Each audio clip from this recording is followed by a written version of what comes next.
नमो भगवते वासुदेवाय नमो भगवते वासुदेवाय नमो भगवते वासुदेवाय ॐ अज्ञानतिमिरन्धस्य ज्ञानञ्जनशलाकया चक्षुरुन्मीलितं येन तस्मै श्रीगुरवे नमः श्रीचैतन्यमनोभीष्टं स्थापितं येन भूतले स्वयं रूपा कदा मह्यं ददाति स्वपदान्तिकम् वन्देऽहं श्रीगुरो श्रीयुतापदकमलं श्रीगुरून् वैष्णवंश्च श्रीरूपं साग्रजातं सहगणरघुनाथन्वितं तं सजीवं साद्वैतं सावधूतं परिजनसहितं कृष्णचैतन्यदेवं श्रीराधा कृष्णपादान् सहगणललिता श्रीविशाखान्वितंश्च हे कृष्ण करुणा सिन्धो दीनबन्धो जगत्पते गोपेश गोपिका कान्ता राधाकान्त नमोऽस्तु ते तप्त काञ्चन गौरङ्गी राधे वृन्दावनेश्वरी वृषभानुसुते देवी प्रणमामि हरिप्रिये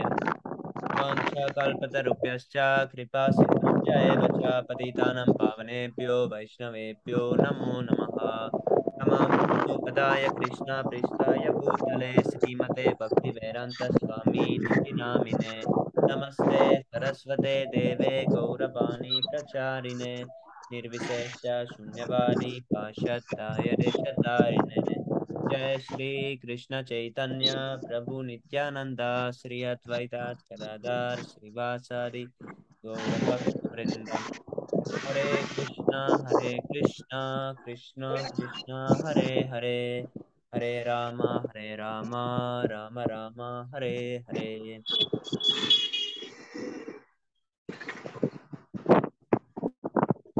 देखो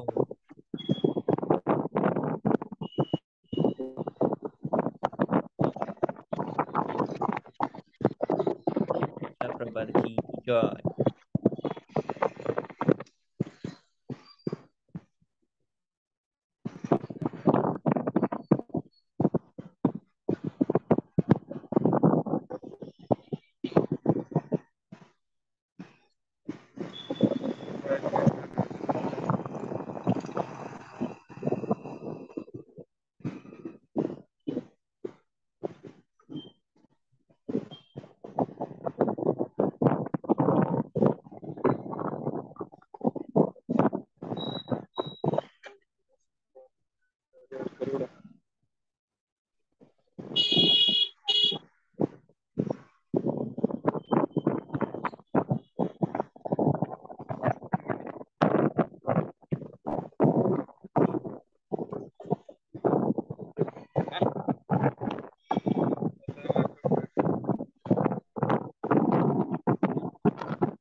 Here is the lizard.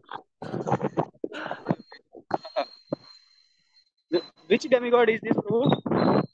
This is King Nrega. King Nrega got cursed to be, no, he made sinful activities. And then Yamaraj asked King Nrega if he wants first to take his sinful actions or pious actions. And he chose to take sinful actions, and he had to become a lizard. Oh, very nice. So many pictures.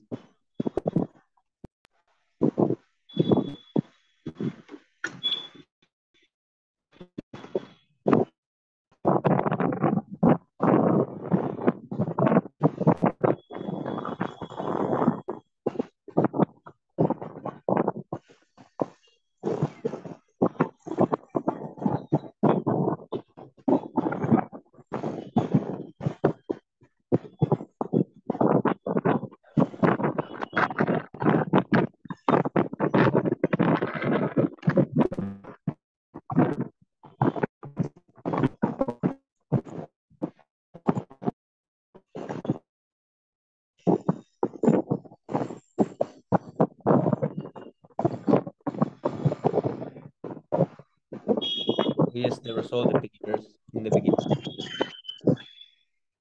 Uh,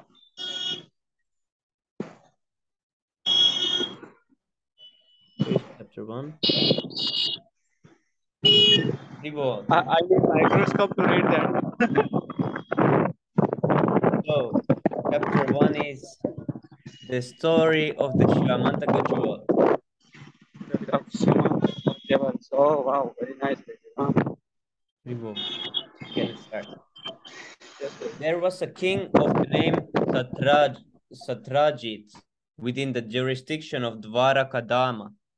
He was a great devotee of the sun god, who awarded him the benediction of a jewel known as Shyamantaka. Because of the Shyamantaka jewel, there was a misunderstanding between King Satrajit and the Yadu dynasty. Later on, the matter was settled when Satrajit voluntarily offered Krishna his daughter Satyabhama, along with the jewel Shyamantaka. Not only was Satyabhama married to Krishna on account of the Shyamantaka jewel, but Jambavati, the daughter of Jambavan, was also married to Krishna. These two marriages took place before the appearance of Pradyumna, as described in the last chapter. How King Satrajit offended the Yadu dynasty and how he later on came to his senses and offered his daughter and the Shyamantaka jewel to Krishna is described as follows. Since he was a great devotee of the sun god, King Satrajit gradually entered into a very friendly relationship with him. The sun god was much pleased with him and delivered to him an exceptional jewel known as Shyamantaka. When this jewel was worn by Satrajit in a locket around his neck, he appeared exactly like an imitation sun god. Putting on this jewel, he would enter the city of Dwaraka, and people would think that the sun god had come into the city to see Krishna. They knew that Krishna, being the supreme person of Godhead, was sometimes visited by the demigods. So while Satrajit was visiting the city of Dwaraka, all the inhabitants expect Krishna took him to be the sun god himself. Although King Satrajit was known to everyone, he could not be recognized because of the dazzling effulgence of the Shyamantaka jewel. Once, mistaking him to be the sun god, some of the important citizens of Dwaraka immediately went to Krishna to inform him that the sun god had arrived to see him. At that time, Krishna was playing chess. One of the important residents of Dwaraka spoke thus, "My dear Lord Narayana, you are the supreme person of Godhead. In your plenary portion of Narayana or Vishnu, you have four hands with different symbols, the conch shell, this club, and lotus flower. You are actually the owner of everything, but in spite of your being the supreme person of Godhead, Narayana, you have descended in Vrindavan to act as the child of Yashoda Mata, who sometimes used to tie you up with her ropes, and you are celebrated therefore by the name Damodara. That Krishna is the supreme person of Godhead, Narayana, as accepted by the citizens of Dwaraka, was later on confirmed by the great Mayavadi philosophical leader Sankaracharya.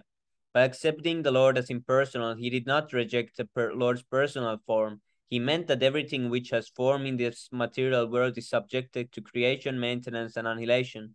But the Supreme Lord of Godhead, Narayana, does not have a material form subjected to these limitations. In order to convince the less intelligent class of man who take Krishna to be an ordinary human being, Shankaracharya therefore said that God is impersonal. This impersonality means that he is not a person of this material condition. He is a transcendental personality without a material body. The citizens of Dwaraka addressed Lord Krishna not only as Damodara, but also as Govinda, which indicates that Krishna is very affectionate to the cows and calves. And just to refer to their intimate connection with Krishna, they addressed him as Yadunandana. He is the son of Vasudeva, born in the Yadu dynasty. In this way, the citizens of Dwaraka concluded that they were addressing Krishna as the supreme master of the whole universe. They addressed Krishna in many different ways, proud of being citizens of Dwaraka who could see Krishna daily. When Satrajit was visiting the city of Dwaraka, the citizens felt great pride to think that although Krishna was living in Dwaraka like an ordinary human being, the demigods were coming to see him. Thus they informed Lord Krishna that the sun god with his appealing body effulgence was coming to see him. The citizens of Dwaraka confirmed that the sun god's coming into Dwaraka was not very wonderful because people all over the universe who were searching after the supreme person of Godhead knew that He had appeared in the family of the Yadu dynasty and was living in Dwaraka as one of the members of that family. Thus the citizens expressed their joy on this occasion. On hearing the statement of his citizens, the all-pervasive personality of Godhead Krishna simply smiled. Being pleased with the citizens of Dwaraka, Krishna informed them that the person whom they described as the sun god was actually King Satrajit, who had come to visit Dwaraka city to show his opulence in the form of the valuable jewel obtained from the sun god. Satrajit, however, did not come to see Krishna. He was instead overwhelmed by the jewel of Shivamantaka. He installed the jewel in a temple to be worshipped by Brahmanas. He engaged for this purpose. This is an instance of a less intelligent person worshipping a material thing. In the Bhagavad Gita, it is stated that less intelligent persons, in order to get immediate results from their fruitive activities, worship the demigods who are created within this universe. The word materialist means one concerned with gratification of the senses within this material world. Although Krishna later asked for this Shivamantaka jewel, King Satrajit did not deliver it to him, but he installed the jewel for his purpose of worship. And who would not worship that jewel? The Shivamantaka jewel was so powerful that it was daily producing a large quantity of gold. A quantity of gold is counted by a measurement called bara. According to Vedic formulas, one bara is equal to 16 pounds of gold. One mound equals 82 pounds. The jewel was producing about 170 pounds of gold every day. Besides that, it is learned from Vedic literature that in whatever part of the world this jewel is worshipped, there is no possibility of famine.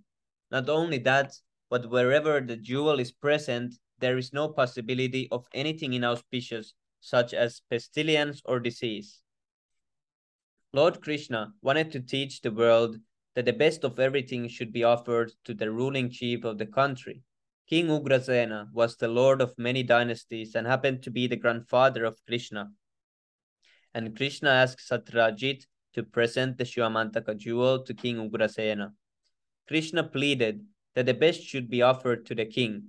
But Satrajit, being a worshipper of the demigods, had become too materialistic and instead of accepting the request of Krishna, thought it wiser to worship the jewel in order to get 170 pounds of gold every day.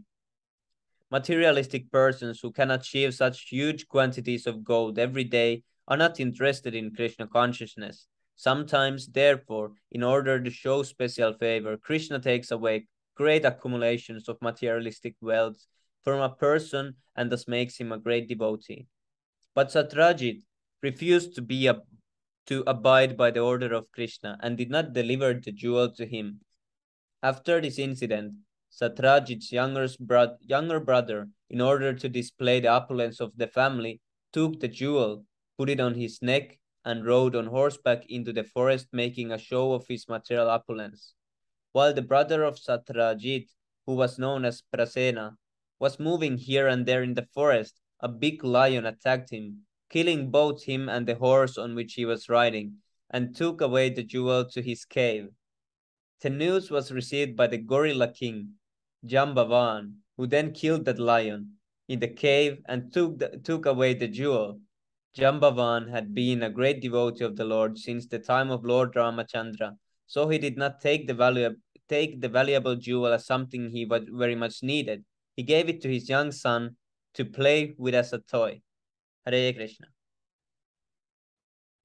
Hare Krishna, Vishnu Prabhu, please expound the obeisances, all glories to Srila Prabhupada.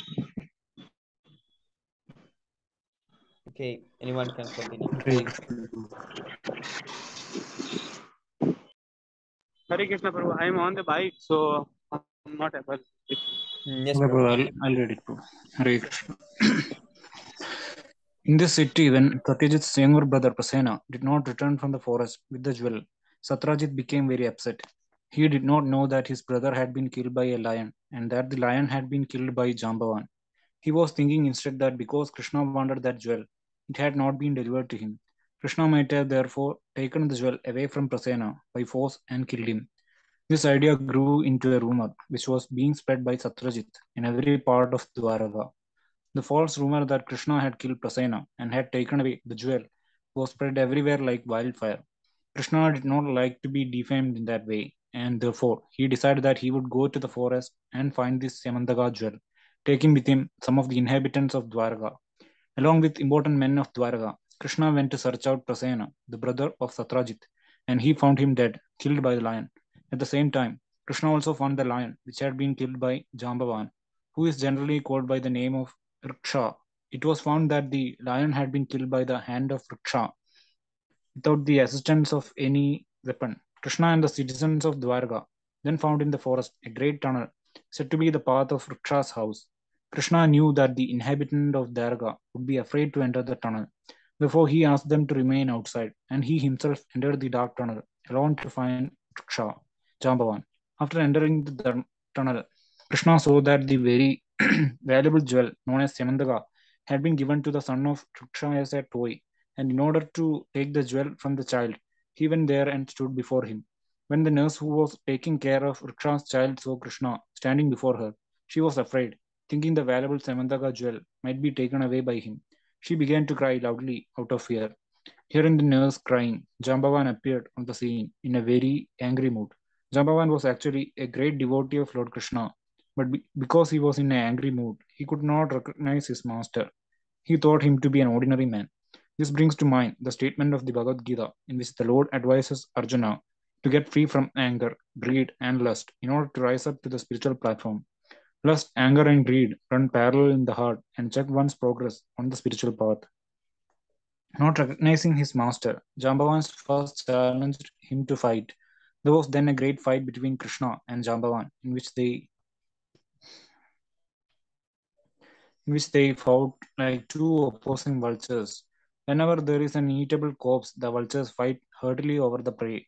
Krishna and Jambavan first of all began fighting with weapons, then with stones, then with big trees, then hand to hand, until at last they were hitting one another with their fists, and the blows were like the striking of thunderbolts. Each was expecting victory over the other, but the fighting continued for days, both in daytime and at night, without stopping. In this way, the fighting continued for 28 days. Although Jambavan was the strongest living entity of that time, practically all the joints of his bodily limbs became slackened and his strength reduced to practically nil after being constantly struck by the fists of Sri Krishna. Feeling very tired, with perspiration all over his body, Jambavan was astonished. Who was this opponent who was weakening him?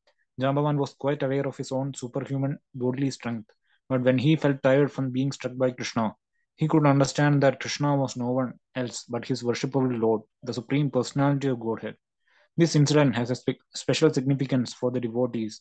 In the beginning, Jambavan could not understand Krishna because his vision was obscured by material attachment. He was attached to his boy and to the greatly valuable Samantaka jewel, which he did not want to spare for Krishna. In fact, when Krishna came there, he became angry, thinking that he had come to take away the jewel. This is the material position. Although one is very strong in body, that cannot help him understand Krishna.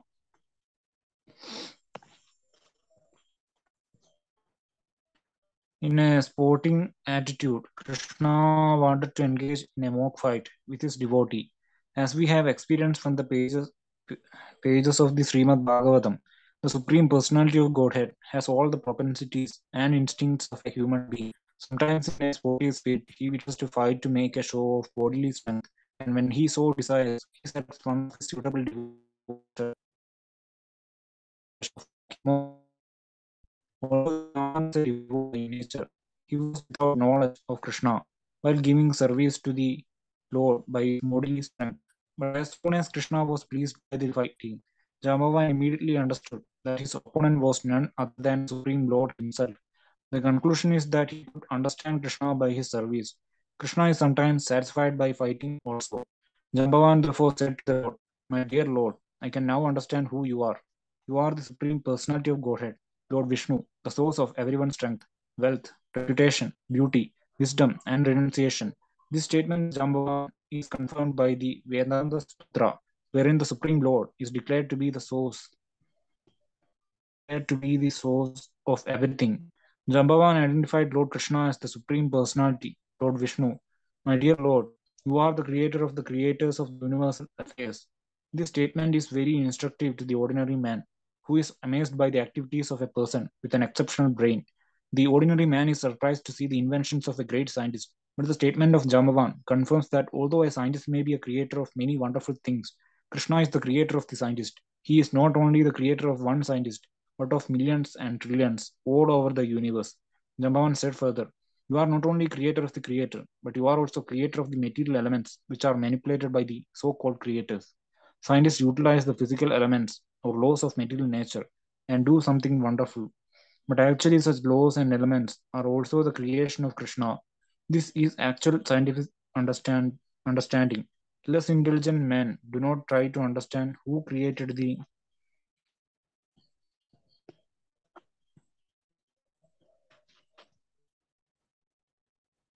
Can you scroll down, bro? Less intelligent men do not try to understand who created the brain of the scientist. They are simply satisfied by seeing the wonderful creation or invention of the scientist. Jambavan continued, my dear Lord, the time factor which combines all the physical elements is also your representative. You are the supreme time factor in which all creation takes place, is maintained, and is finally annihilated. And and not only the physical elements and the time factors, but also the persons who manipulate the ingredients and advantages of creation are part and parcel of you. The living entity is not, therefore, an independent creator. By studying all factors in the right perspective, one can see that you are the supreme controller and Lord of everything. My dear Lord, I can therefore understand that you are the supreme personality of Godhead, whom I worship as Lord Ramachandra. My Lord Ramachandra wanted to construct a bridge over the ocean, and I saw personally how the ocean became agitated simply by my lord's glancing over it. And when the whole ocean became agitated, the living entities like the whales, alligators, and Timingara fish all became perturbed. The all became perturbed. The Timingara fish in the ocean can swallow big aquatics like whales in one gulp. In this way, the ocean was forced to give way and allow Ramachandra to cross to the island known as Lanka, now supposed to be Ceylon.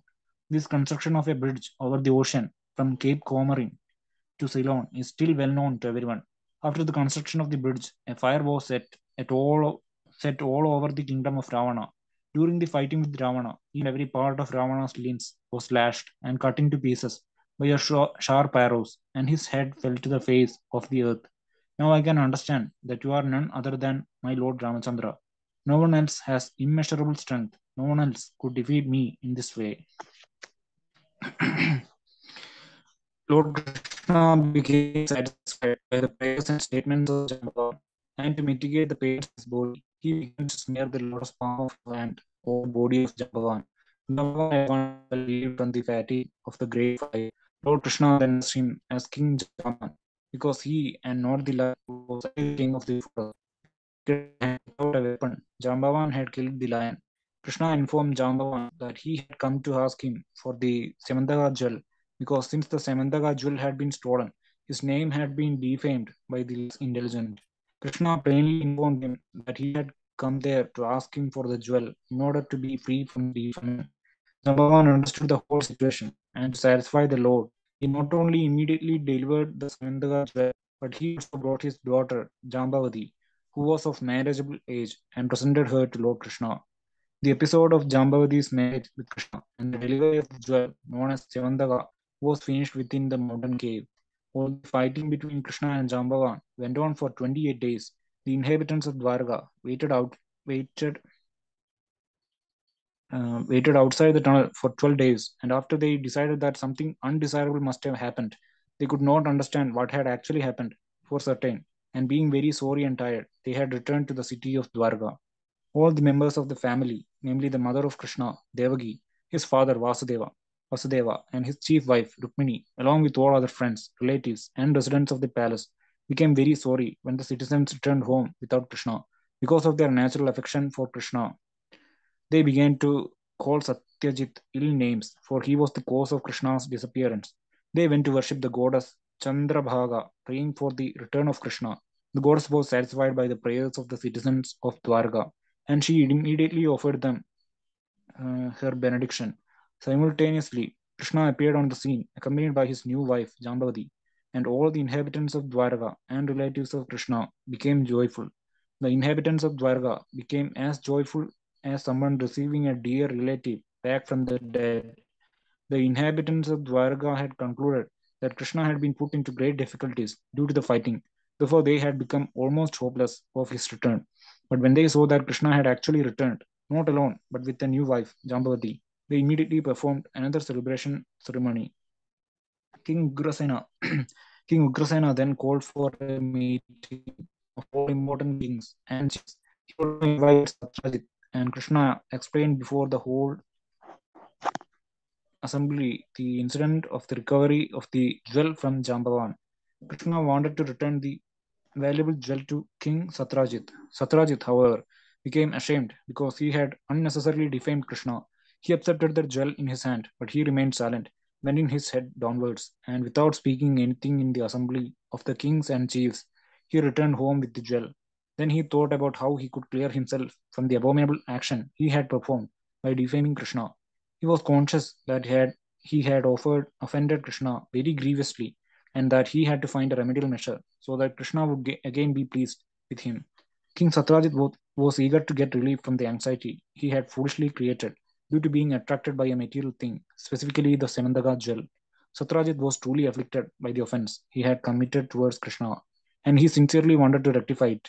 From within, Krishna gave him good intelligence, and Satrajit decided to hand over to Krishna both the jewel and his beautiful daughter, Satyabhama. There was no alternative for mitigating the situation, and therefore he arranged the marriage ceremony of Krishna and his beautiful daughter. He gave in charity both the jewel and his daughter to the Supreme Personality of Godhead. Satyabhama was so beautiful and qualified that Satrajit, in spite of being asked for the hand of Satyabhama by many princes, was waiting to find a suitable son-in-law. By the grace of Krishna, he decided to hand his daughter over to him. Lord Krishna, being pleased upon Satrajit, informed him that he did not have any need of the Samandaga jewel. It is better to let it remain in the temple as we have kept it, he said, and every one of us will derive benefit from the jewel. Because of the jewel's presence in the city of Dwarka, there will be no more famine or disturbance created by the pestilence or excessive heat and cold. Thus ends the Bhaktivedanta purport of the second volume, first chapter of Krishna, the story of the Samandaga jewel. Haribol. Thank you so much, Prabhu. Yes, let's read this short one also. Haribol. Chapter 2. The killing of Satrajit and Shatadanva. After Akrura visited Hastinapura and reported the condition of the Pandavas to Krishna, there were further developments. The Pandavas were transferred to a house which was made of shellac and was later on set ablaze, and everyone understood that the Pandavas along with their mother Kunti had been killed. This information was also sent to Lord Krishna and Balaram. After consulting together, they decided to go to Hastinapura to show sympathy to their relatives. Krishna and Balaram certainly knew that the Pandavas could not have been killed in the devastating fire, but in spite of this knowledge, they wanted to go to Hastinapura to take part in the bereavement. On arriving in Hastinapura, Krishna and Balaram first of all went to see Bhishma Deva because he was the chief of the Kuru dynasty. They then saw Vidura, Gandhari, and Drona. Other members of the Kuru dynasty were not sorry because they wanted the Pandavas and their mother to be killed. But some family members, headed by Bhishma, were actually very sorry for the incident, and Krishna and Balaram expressed equal sorrow without disclosing the actual situation. When Krishna and Balaram were away from the city of Dwaraka, there was a conspiracy to take away the Shivamantaka jewel from Satrajit. The chief conspirator was Shatadanva. Along with others, Shatadanva wanted to marry Satyabhama, the beautiful daughter of Satrajit. Satrajit had promised that he would give his beautiful daughter in charity to various candidates, but later on the decision was changed and Satyabhama was given to Krishna along with the Shivamantaka jewel. Satrajit had no desire to give the jewel away along with his daughter and Krishna. Knowing this mentality, accepted his daughter but returned the jewel. After getting back the jewel from Krishna, he was satisfied and kept it with him always. But in the absence of Krishna and Balaram, there was a conspiracy by many men, including even Akrura and Kritavarma, who were devotees of the Lord Krishna, to take the jewel from Satrajit. Akrura and Kritavarma joined the conspiracy because they wanted the jewel for Krishna. They knew that Krishna wanted the jewel and that Satrajit had not delivered it properly. Others joined the conspiracy because they were disappointed in not having the hand of Satyabhama. Some of them incited Shatadanva to kill Satrajit and take away the jewel. The question is generally raised: why did a great devotee like Akrura join this conspiracy? And why did Kritavarma, although a devotee of the Lord, join the conspiracy also? The answer is given by the great authorities like Jiva Goswami and others that although Akrura was a great devotee, he was cursed by the inhabitants of Vrindavan because of his taking Krishna away from their midst. Because of his wounding their feelings, Akrura was forced to join the conspiracy declared by sinful man. Similarly, Kritavarma was a devotee, but because of his intimate association with Kamsa, he was also contaminated by sinful reaction, and he also joined the conspiracy. After being inspired by all the members of the conspiracy, Satadanva one night entered the house of Satrajit and killed him while he was sleeping. Satadanva was a sinful man of abominable character, and although, due to his sinful activities, he was not to live for many days, he decided to kill Satrajit while Satrajit was sleeping at home. When he entered the house to kill Satrajit, all the women there began to cry very loudly, but in spite of their great protest, Shatadanva mercilessly butchered Satrajit without hesitation, exactly as a butcher kills an animal in the slaughterhouse.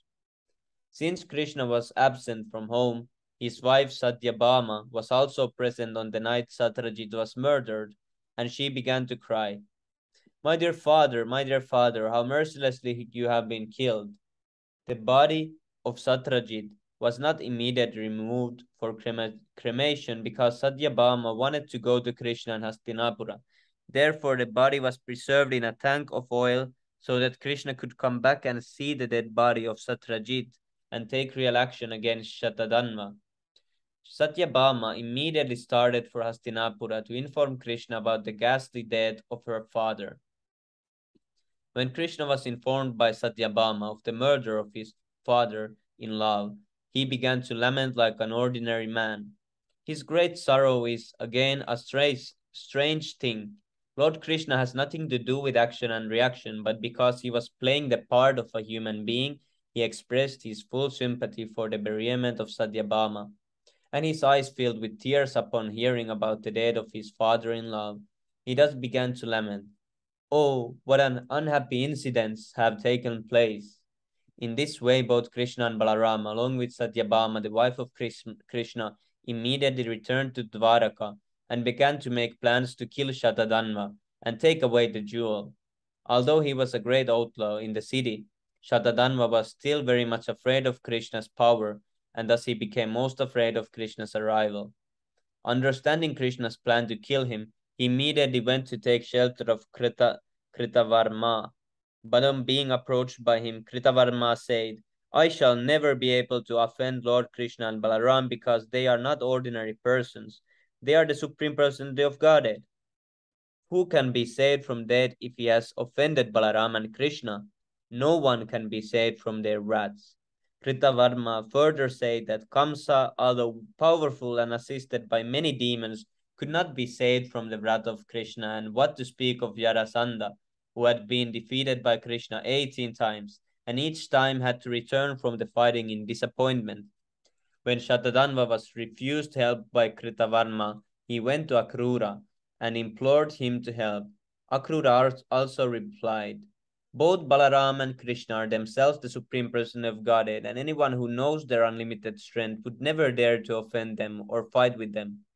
He further informed Shatadanma, "Krishna and Balaram are so powerful that simply by willing they are creating the whole cosmic manifestation, maintaining it and dissolving it. Unfortunately, Persons who are bewildered by the illusory energy cannot understand the strength of Krishna, although the whole cosmic manifestation is fully under his control.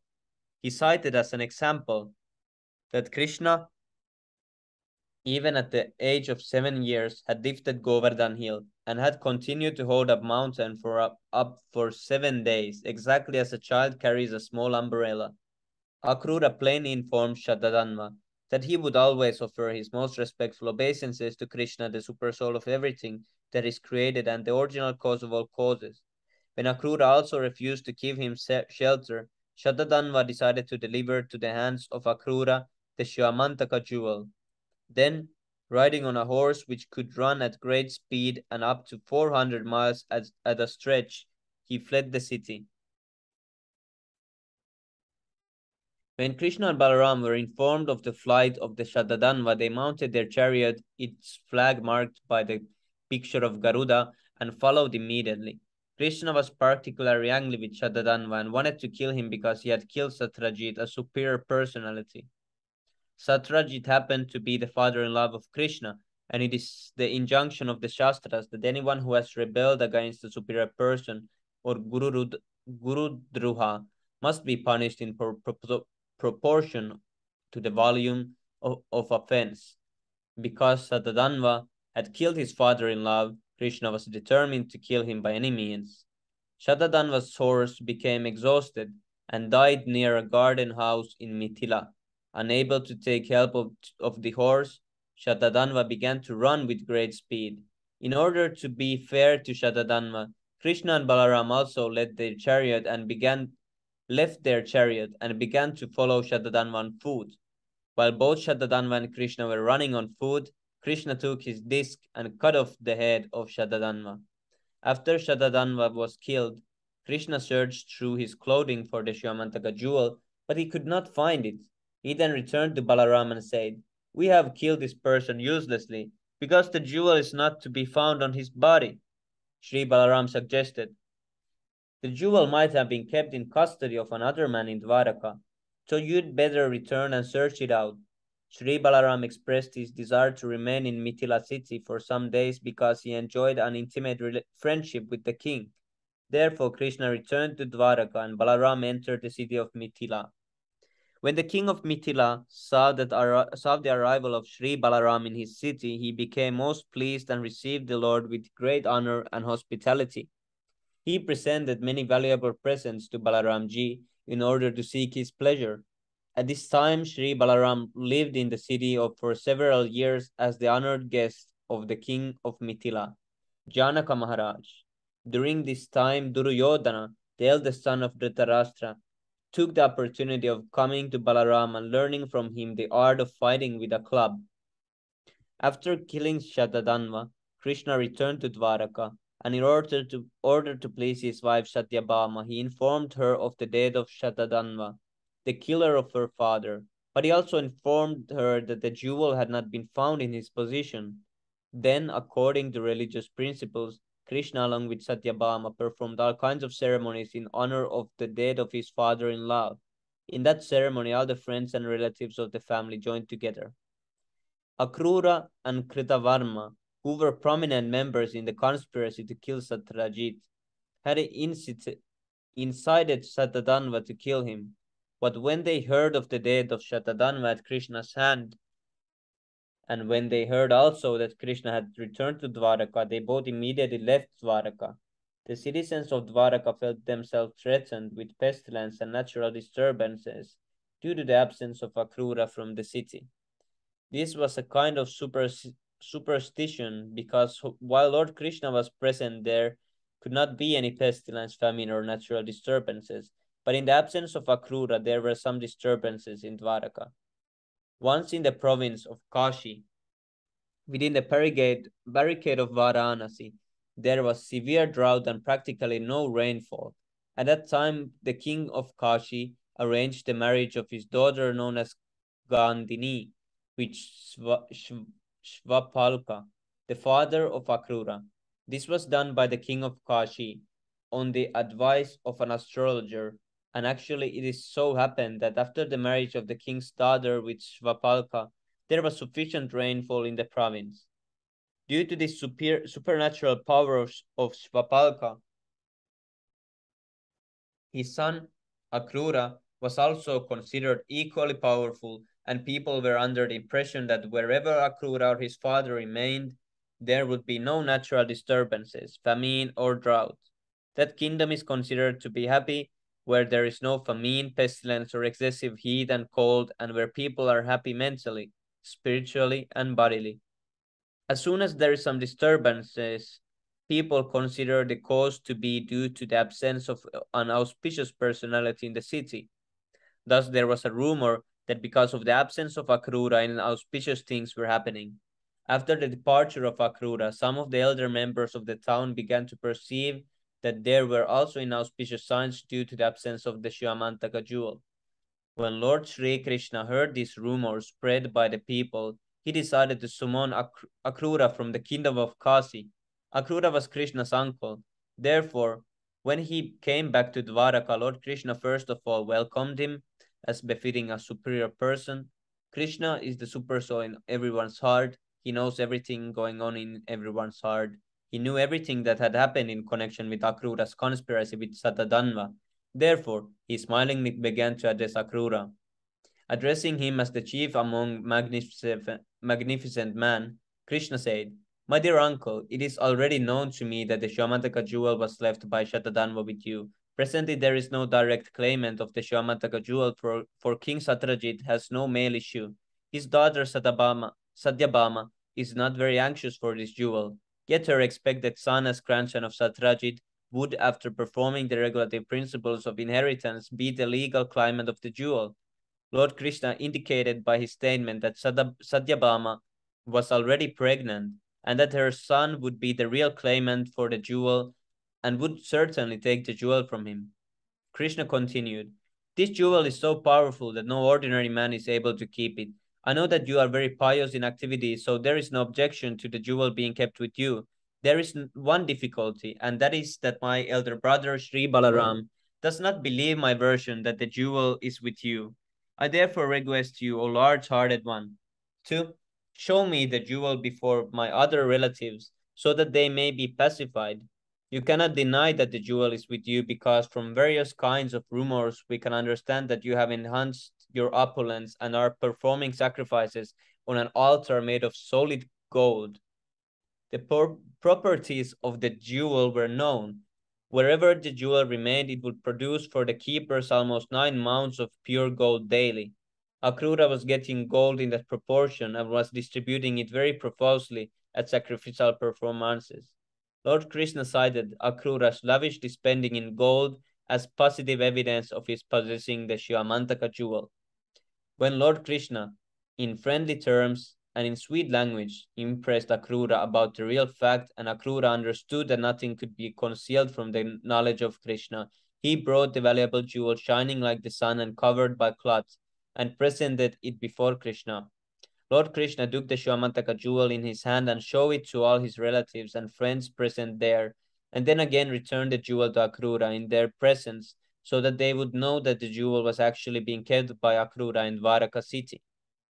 This story of the Shyamataka jewel is very significant. In the Srimad Bhagavatam, it is said that anyone who hears the story of the Shyamataka jewel or describes it or simply remembers it will be freed from all kinds of defamation and the reactions of all impious activities, and thus will attain the highest perfectional condition of peace. Thus ends the Bhaktivedanta purport of the second volume, second chapter of Krishna, the killing of Satrajit and Shatadanva. Ribo. Okay, now let's go to sixth canto.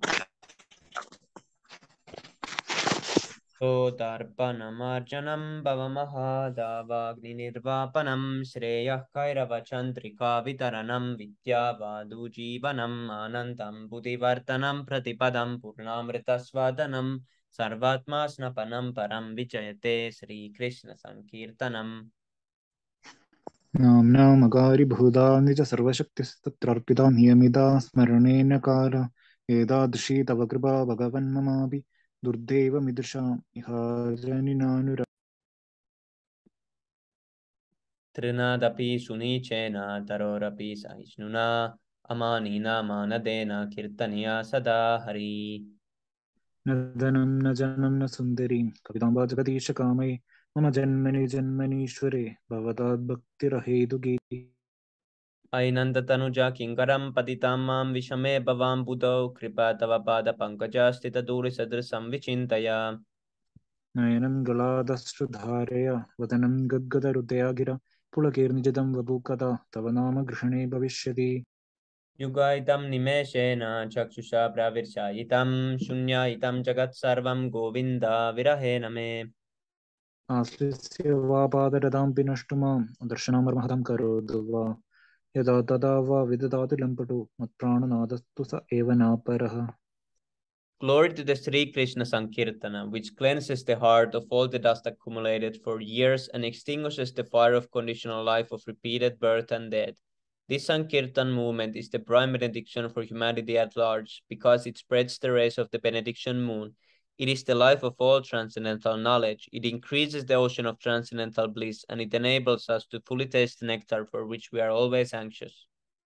O my Lord, your holy name alone can render all benediction to living beings, and thus you have hundreds and millions of names like Krishna and Govinda. In these transcendental names, you have invested all your transcendental energies. There are not even hard and fast rules for chanting these names. O my Lord, out of kindness, you enable us to easily approach you by your holy names. But I am so unfortunate that I have no attraction. One should chant the holy name of the Lord in a humble state of mind, thinking oneself lower than the straw in the street. One should be more tolerant than a tree, devoid of all sense of false prestige, and should be ready to offer all respects to others. In such a state of mind, one can chant the holy name of the Lord constantly. O Almighty Lord, I have no desire to accumulate wealth, nor do I desire beautiful women, nor do I want any number of followers. I only want your costless devotion service, birth after birth. O son of Maharaj Nanda, Krishna, I am your eternal servitor, yet somehow or other I have fallen into the ocean of birth and death. Please pick me up from this ocean of death and place me as one of the atoms at your lotus feet. O my Lord, when will my eyes be decorated with tears of love, flowing constantly when I chant your holy name?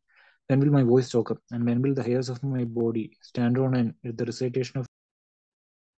O Govinda, feeling your separations, I'm considering a moment to be like 12 years or more. Tears are flowing from my eyes like torrents of rain, and I'm feeling all vacant in the world in your absence.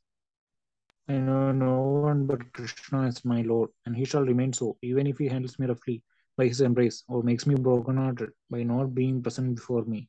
He is completely free to do anything and everything, for he is always my worshipful Lord, unconditionally. Hari बोल श्री शिक्षाष्टकम की जय पंचतत्व की जय Jai, Nityanand प्रभु की जय Jai, Krishna Chaitanya Mahaprabhu की Jai, जय जगत गुरु श्री भक्तिवेदांत स्वामी Jai. श्री की जय निताय गौर प्रेमानंदे हरि हरि बोल।